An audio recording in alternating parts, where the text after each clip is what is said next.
They said Rome was eternal, but eternity doesn't flinch, it doesn't bleed, and it never breaks. Rome did. The year was 410 AD. The unimaginable had happened. The eternal city sacked, not by a rival empire, not by a great army, but by those it once hired, once welcomed, and then betrayed. Alaric and the Visigoths marched through Rome's gates like a ghost through a ruined temple. The city wasn't stormed in some epic siege. No heroic last stand, no defenders singing glory songs as they fell. Rome unopened its gates. It surrendered itself not just in battle but in spirit. Temples were stripped, altars desecrated.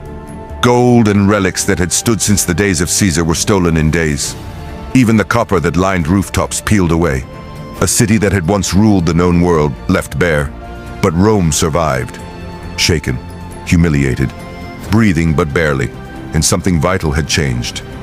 Something no sword could restore. The illusion had shattered. For centuries, Rome had projected invincibility not just through legions and law, but through myth. The myth that Rome could never fall. That its power was ordained by gods.